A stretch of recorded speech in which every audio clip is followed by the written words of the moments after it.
Warahmatullahi wabarakatuh, pemirsa. Senang sekali tentunya saya Eka Amalia dapat kembali hadir menyapa pemirsa semuanya di program Semangat Pagi.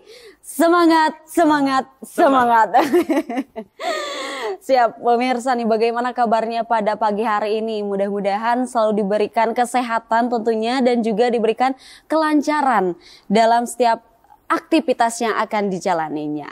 Oke pemirsa, jika kita berbicara mengenai sebuah tantangan itu hari ini semakin kompleks tentunya ya. Dan juga peran anak muda itu begitu penting.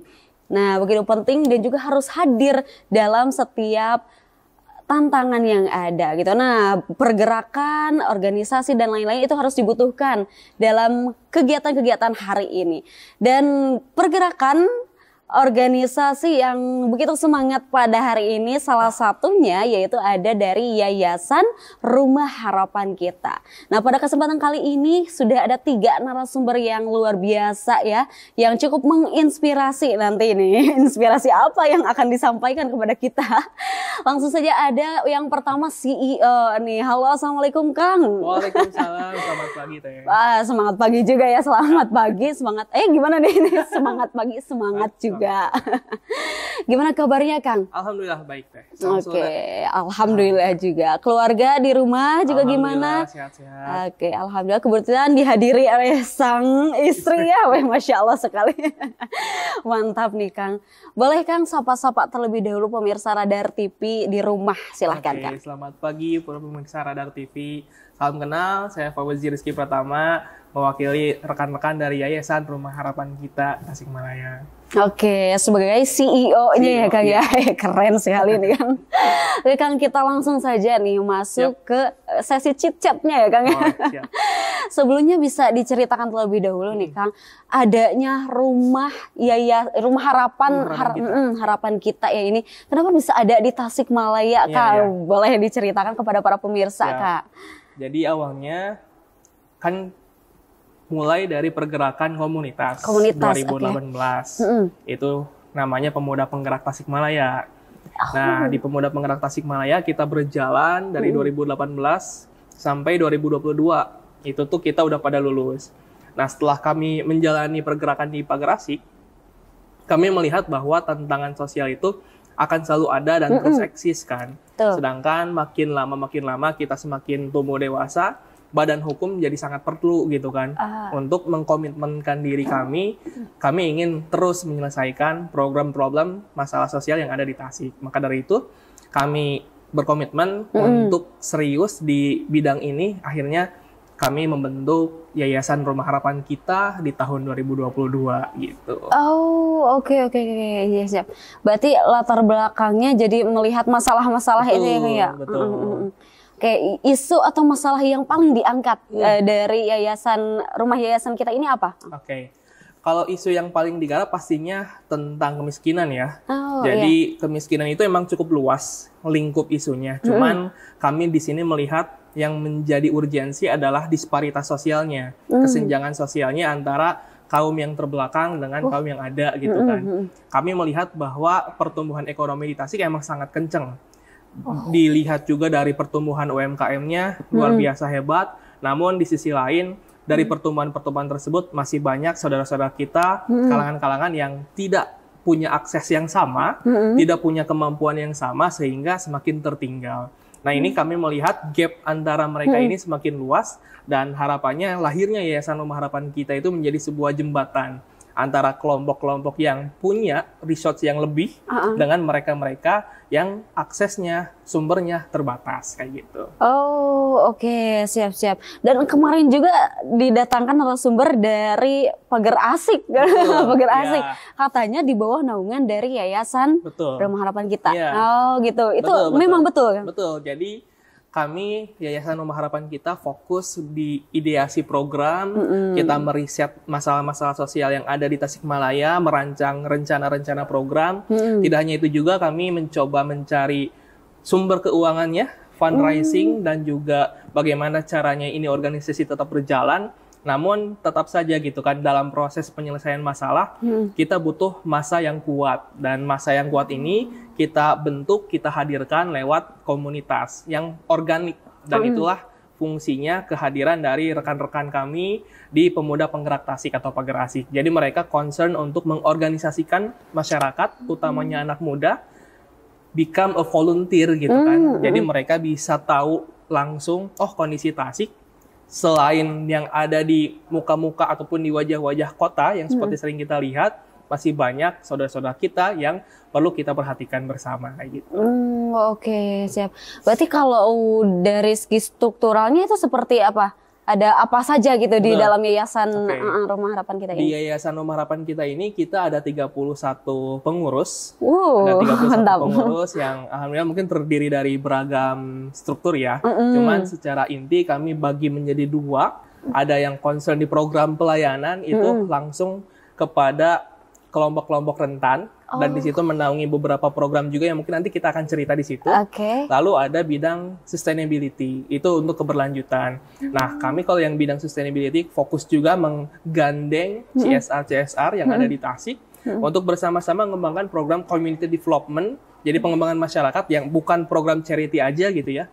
Kita fokus untuk berapa tahun ke depan kita kembangin salah satu wilayah di Tasik gitu. Mantap, menarik. Sejauh ini Kang, apa yang bikin Kang Pauji terkesan gitu? Ya, jujur, saya kan kuliah di Bandung gitu ya. Kuliah di Bandung, kuliah di Politeknik Kesejahteraan Sosial. Itu situ bidang kuliah saya pada saat dulu. Belajar tentang banyak isu di Indonesia dan juga dasar hukumnya, teorinya. Lalu pas pulang ke Tasik ketemu dengan kawan-kawan saya juga, nanti mungkin akan muncul juga di sini. Ya. Saya sangat terkesan ternyata kepedulian teman-teman di Tasik begitu kuat. Cuman pada saat itu belum ada ruang-ruang yang mengorganisasikan itu secara komit gitu ya. Sehingga masing-masing pergerakannya rasa-rasanya sporadis sifatnya kayak gitu kan. Kita buka donasi, salurkan, selesai. Itu tidak buruk, bagus gitu kan. Cuman kalau untuk masuk ke dalam konteks permasalahan sosial, dalam konteks penyelesaiannya, it's not enough gitu kan. Butuh hal-hal yang lain, butuh program yang lain yang berjangka panjang, dan alhamdulillah ternyata sampai saat ini kita tetap ada dan terus berlipat ganda alhamdulillahnya. Itu yang bikin saya terkesan sih. Siap-siap, mantap. Terus menurut Kang Pauji ini anak muda yang belum ikut terlibat gitu kan. Bagaimana ingin menyampaikan seperti apa gitu kepada anak-anak muda yang belum terlibat dalam bidang hal-hal sosial gini ya. Betul. Ya sebenarnya memang kadang ada pandangan publik di mana gerakan-gerakan sosial ini dipandang sebagai sisi lain ataupun sebelah mata bahkan gitu ya. Jadi kita mengandang bahwa kegiatan sosial hanya sebatas tadi pengumpulan dana, kita salurkan dalam bentuk uang langsung, ataupun beras, ataupun apa, sembako, lain sebagainya, dan dibereskan, udah selesai, stop di situ. Itu kan akan membuat sebuah pandangan bahwa negara kita yang judulnya adalah negara kesejahteraan, bukan menghasilkan kesejahteraan, tapi menghasilkan bansos gitu kan. Jadi yang kami ingin ajak juga kepada teman-teman anak muda, kami menawarkan juga bahwa ketika aktif di dunia sosial, terutama mungkin lewat program-program yang kami jalankan, itu tidak hanya sebatas charity gitu ya. Jadi kita akan terlibat di dinamika masyarakatnya, kita juga menggandeng massa yang lebih luas, entah itu di pemerintah, entah itu di perusahaan, media bahkan. Dan dinamika-dinamika yang lahir itulah akan membentuk anak mudanya itu sendiri sebetulnya. Jadi bukan hanya tentang membantu mereka gitu kan, saudara-saudara kita yang tadi kita sebutkan. Tapi ketika terlibat dalam prosesnya, itu akan menjadi pengalaman yang luar biasa, yang akhirnya akan berdampak juga buat kita-kita. Kita bisa lebih punya empati. Yang awalnya cuma simpati aja nih, kita bisa dilatih jadi empati. Jadi kalau kita simpulkan gitu ya, lewat pergerakan sosial ini, utamanya mungkin di kami ya, di Yayasan Rumah Harapan kita ataupun di Pagerasik, kita bisa menghasilkan empati sebagai pabrik empati di sini. Terus juga bisa dapur intelektualnya jalan, karena kita membangun program itu dengan dasar-dasar akademis, dasar-dasar riset yang kuat, dan yang pasti jadi laboratorium karya. teman-teman bisa menggagas apapun, terbiasa membuat ide-ide apapun. Ini ruang implementasinya. Jadi laboratorium karya yang akhirnya ketika dikombinasikan, bentuk diri kita akan membuat kita lebih lengkap lagi ke depannya di masa depan. Lebih siap lagi gitu kan menghadapi masa depan. Menarik sekali. Oke, siap. Tak terasa nih Kang, sudah habis segmen pertama. Tak terasa pemirsa, kita akan lanjut usai jeda berikut ini. Tentunya tetap bersama kami di program Semangat Pagi. Semangat, semangat, semangat.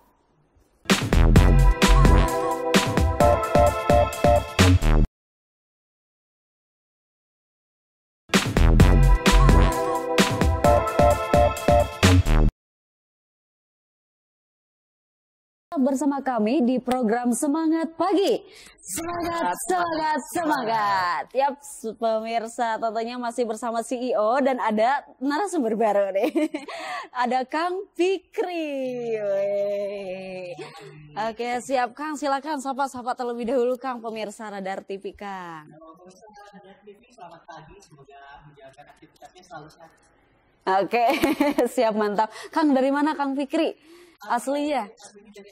Dari Aboh. Wah, oke. Siapa nih yang dari Aboh ya? Ada Kang Fikri nih langsung ya.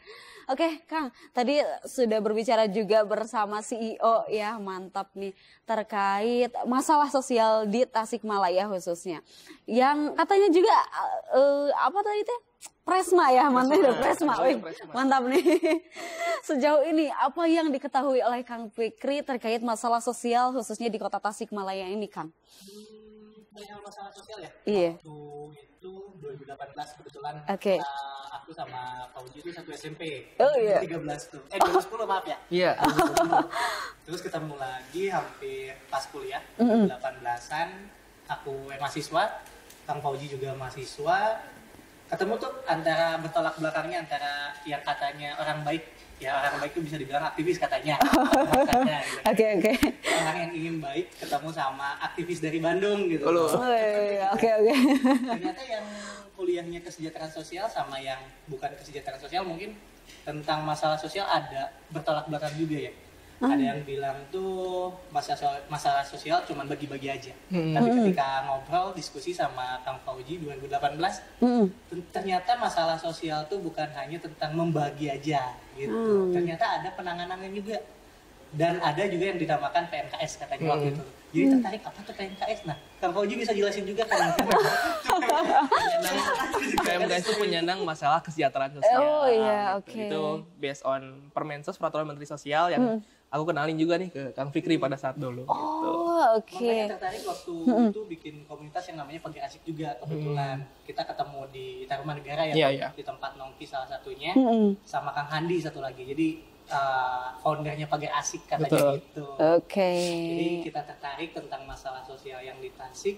Ya Fikri ngelihat Tasik tuh mungkin udah jadi rumah juga ya, yang harus diberesin juga. Mungkin diberesin tentang masalah yang harus benar-benar kita jaga gitu. Oke. Harus kita bisa dibilang peduli tentang lingkungan, tentang keluarga yang ada di dalamnya juga kayak gitu. Oke. Siap, mantap. Ini sebelum lebih jauh nih Kang ya, kita akan tayangkan terlebih dahulu gitu kegiatan-kegiatan yang telah dilaksanakan oleh Rumah Harapan kita gitu. Tentunya pasti banyak sekali ya. Ini boleh nanti dikasih tahu kepada para pemirsa kegiatan-kegiatan apa saja gitu ini yang akan ditayangkan di layar kaca pemirsa semuanya gitu ya. Mantap nih.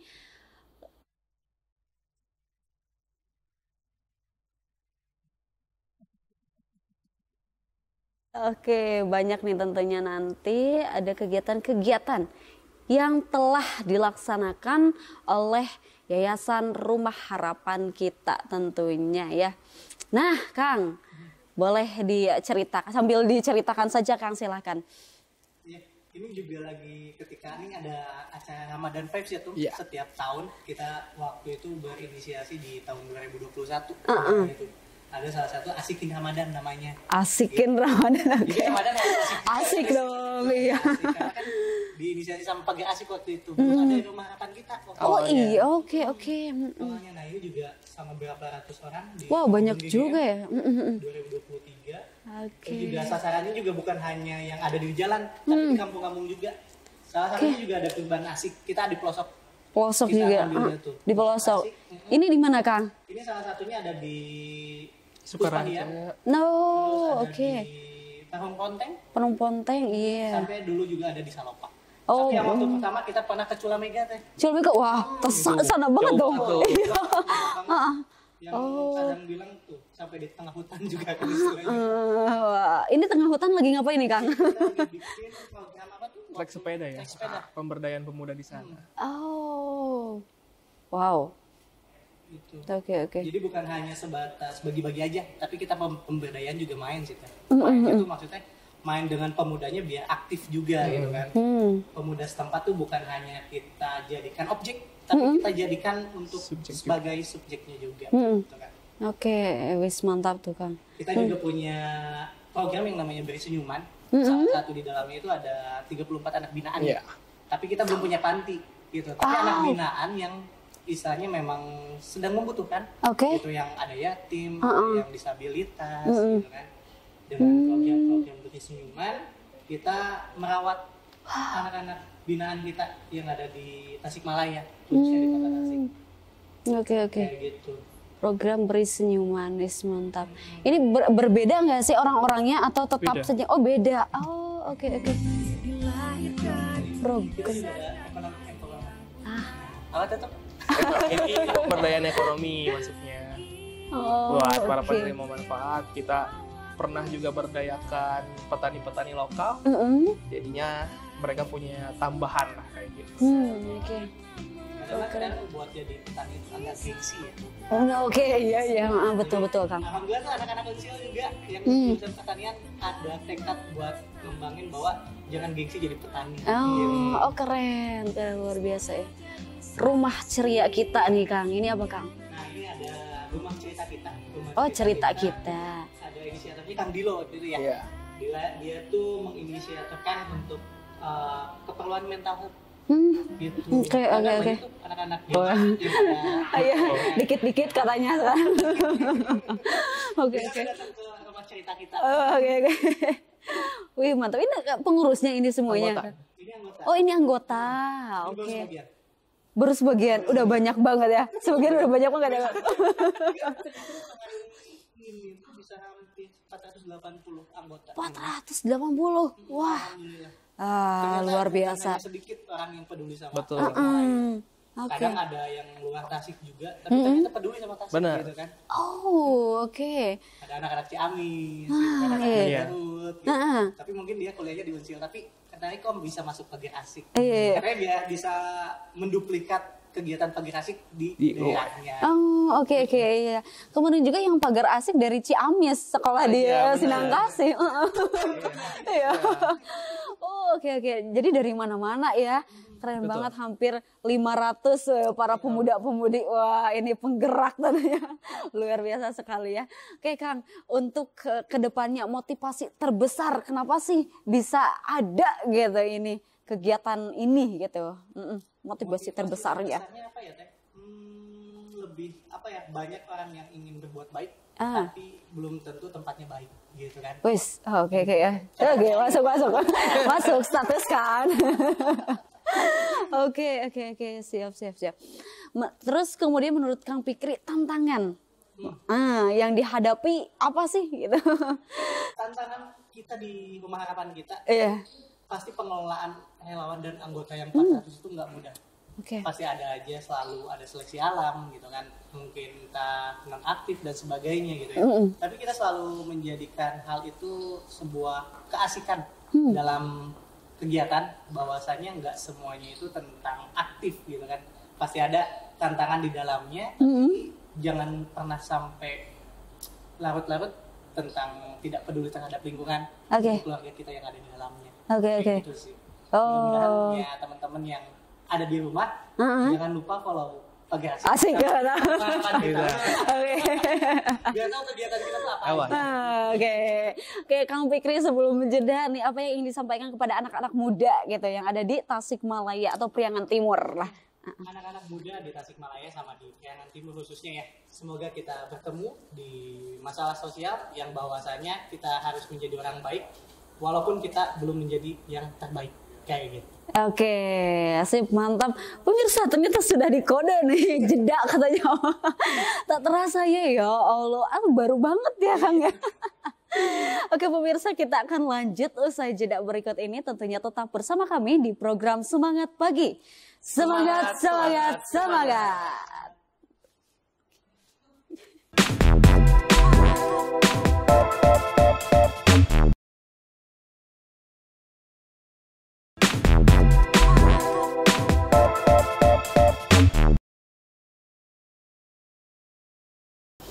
Oke, pemirsa, terima kasih masih tetap bersama kami di program Semangat Pagi. Semangat, semangat, semangat. Wah, pemirsa menarik nih. Jadi ada bertiga ya. Bertiga ya. Ada nambah lagi satu narasumber nih pemirsa. Kang Farid. Oke, silakan sapa-sapa terlebih dahulu Kang. Selamat pagi semuanya pemirsa yang di rumah. Semoga diberikan kelancaran dari setiap aktivitasnya ya. Oke, siap Kang. Ingin tahu nih, pasti setiap kesan-kesan dari tiap orang ini berbeda-beda ya. Cerita-cerita terkait program yang telah dilaksanakan tentunya. Nah, ingin tahu kesan yang didapatkan dari siapa dulu ya? Kang Pari dulu deh. Cerita menarik gitu ya. Cerita menarik di Pagar Asik sebetulnya gini teh. Pertama saya bersyukur banget karena bisa bertemu dengan orang-orang hebat. Mantap. Karena dari pertemuan itu memberikan satu hal yang sangat berkesan gitu. Di mana saya bisa mengenal apa yang menjadi isu permasalahan sosial Tasikmalaya gitu kan. Apalagi based on basic saya itu kan di kependidikan ya. Oh iya. Sebagai guru. Kemudian ketika di masalah sosial itu kan banyak juga, bukan hanya sebatas kemiskinan gitu kan. Tapi juga ada yang berkaitan dengan masalah isu kesehatan mental. Nah, seperti halnya saat ini kita di RHK punya program Wucita. Nah, based on historinya itu adalah berangkat dari saat waktu saya menjadi anggota Pagar Asik itu pernah menangani anak yang menjadi korban kekerasan seksual kayak gitu, yang pelakunya itu adalah kakeknya sendiri. Itu di Tasikmalaya real terjadi gitu.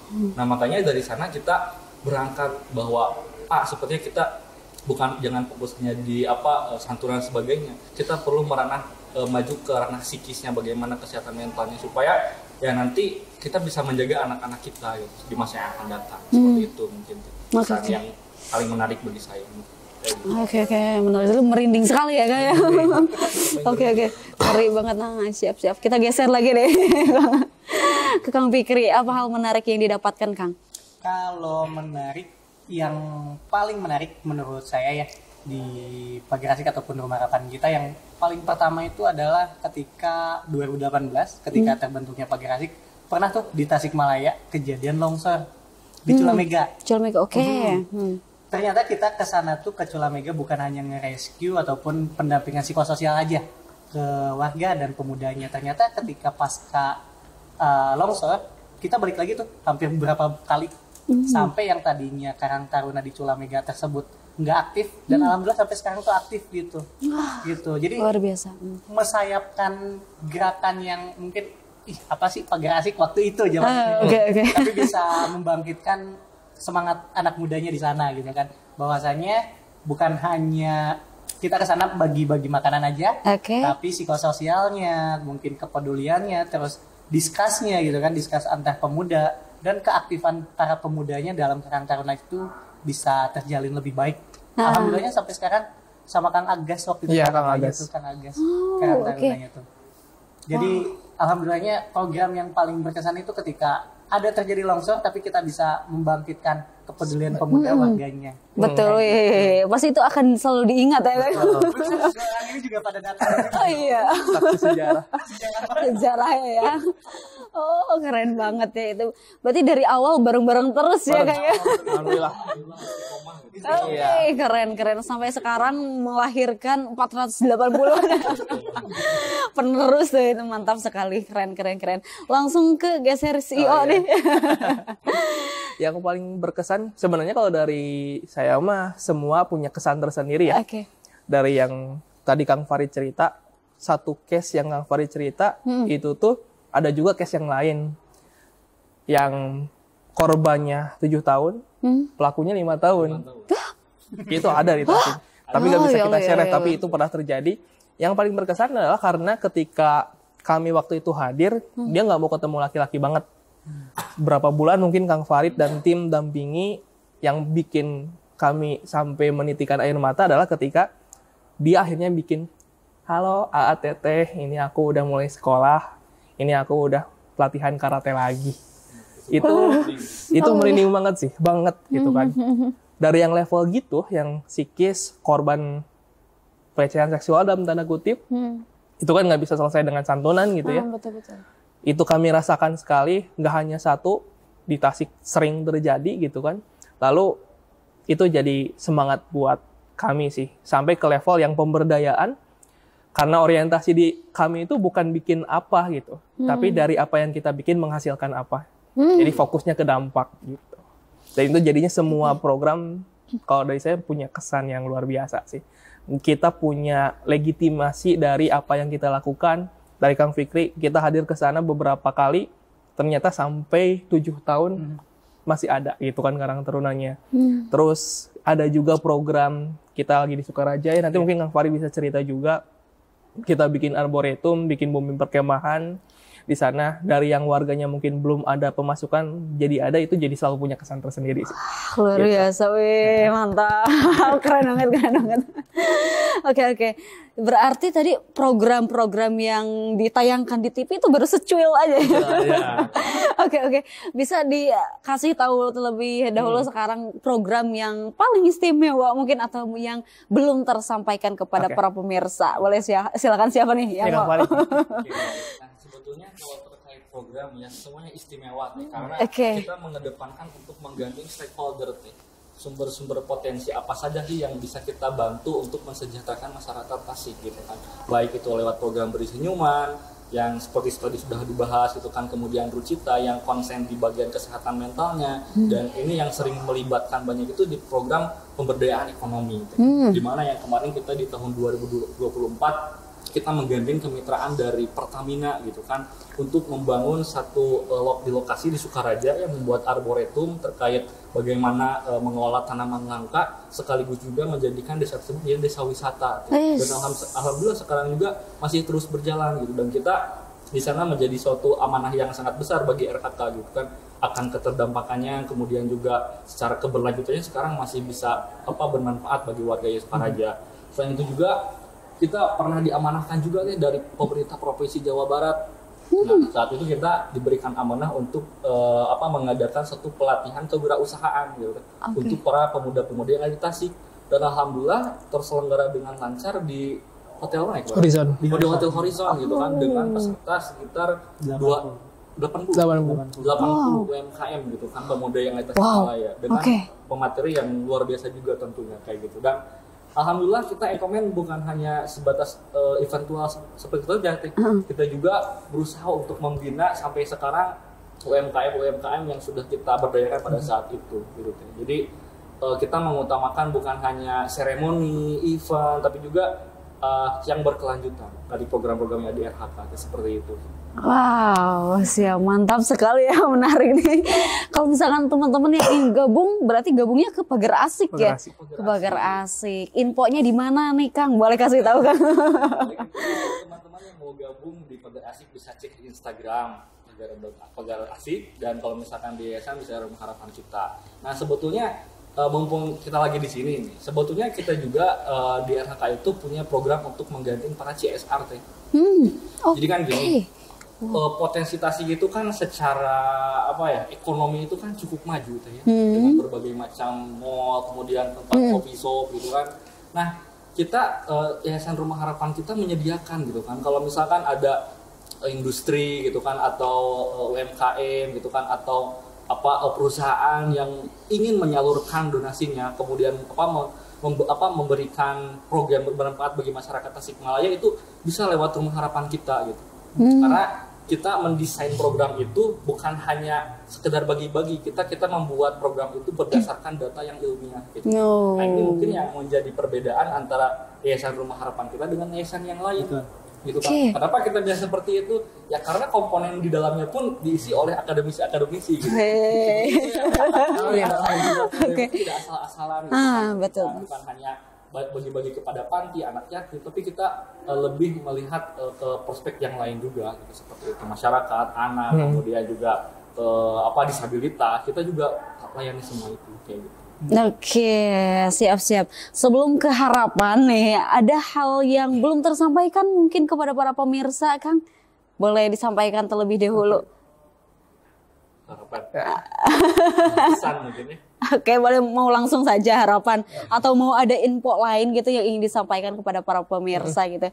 Ya mungkin nanti di berapa bulan lagi kita akan open recruitment. Iya, akhir tahun ya, Desember. Akhir tahun mungkin karena kemarin banyak juga yang daftar ke Pagar Asik, kemudian belum bisa belum bisa masuk gitu kan ya. Nah mungkin nanti di akhir tahun kita akan buka oprek lagi gitu kan, buat misalkan teman-teman mau bermanfaat bagi lingkungan sekitarnya. Jadi silahkan mau itu dari dalam Tasik, mau di luar Tasik juga, kita sama-sama kalau kita menebar kemana-mana kita terima kayak gitu. Jadi untuk informasi pokoknya ceklah Instagram Pagar Asik dan Rumah Harapan kita. Oke, mantap ya pemirsa. Oke, siap-siap. Berarti sekarang langsung nih ke harapannya. Boleh. Oke, kita mulai dari tengah dulu deh, Kang Fikri dulu. Harapan Kang Fikri gitu kan, bebas. Kalau bisa dibilang harapan, kita juga udah punya Yayasan Rumah Harapan kita. Iya betul ya. Sebetulnya Rumah Harapan kita adalah harapan kita semua, bukan yang ada di dalamnya aja. Tapi harapan untuk teman-teman kita, saudara-saudara kita yang ada di luar, bahwasanya bisa menjadi fasilitator ataupun jembatan harapan mereka. Bisa tercapai, yang mungkin tadinya sakit, bisa kembali sembuh, dan yang tadinya mungkin sedang bersedih bisa kembali berbahagia. Kayak gitu sih. Oke, mantap. Kata-katanya tuh bisa langsung distatuskan lagi nih Kang Fikri. Iya, pecinta quotes nih ya Kang Fikri ya. Beda Presma. Oke, iya betul. Geser ke Kang Farid ya. Oke, kalau harapan berikutnya mungkin seperti ini. Karena kita sekarang lagi running satu program gitu kan, di mana kita sedang melakukan riset di Kampung Gunung Gantar terkait masyarakat yang ada anak-anak yang terindikasi putus sekolah gitu kan, kemudian peserta tes belajar gitu kan. Nah harapannya mungkin ayo masyarakat Kota Tasikmalaya untuk bisa aware melihat gitu kan, bagaimana yang katanya Tasikmalaya kota santri gitu kan ya, kemudian Tasikmalaya kota peduli gitu kan, ternyata masih banyak gitu kan masyarakat kita itu yang perlu untuk diperhatikan gitu kan. Jadi harapannya hayulah buat teman-teman masyarakat, pemuda-pemuda yang di Tasik, boleh kita bersama-sama berkolaborasi untuk memberikan kebermanfaatan, sebagaimana hadis Nabi juga, khairun nas anfa'uhum linnas. Manusia Allah masih bermanfaat lagi. Keren, kelas langsung geser nih ke CEO kita.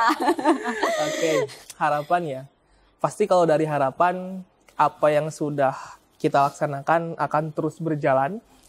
Itu yang paling minimal, dan yang paling berkelanjutannya pasti semakin berlipat ganda. Dalam artian, saya juga pengen coba ngajak gitu ya, anak-anak muda, masyarakat di luar sana, permasalahan-permasalahan yang ada di lingkungan kita, mata airnya itu adalah kita sendiri gitu.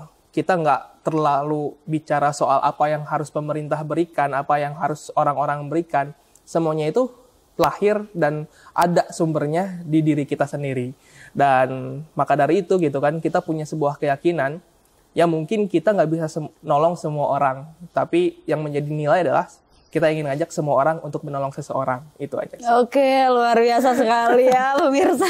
Mantap nih Kang.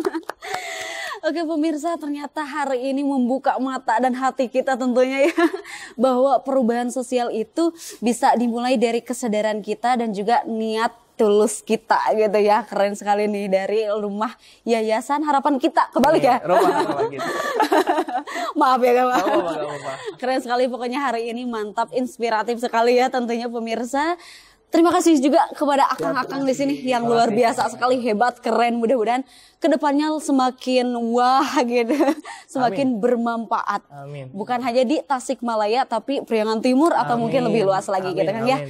Oke, juga terima kasih nih kepada para pemirsa yang telah menyaksikan program Semangat Pagi. Terus saksikan program ini setiap Senin sampai Jumat pada pukul 9 sampai 10 waktu Indonesia Barat. Saya Eka Amalia Siti Patona dan seluruh kru yang bertugas pada hari ini pamit undur diri. Wassalamualaikum warahmatullahi wabarakatuh dan semangat pagi. Semangat, semangat, semangat. Terima kasih.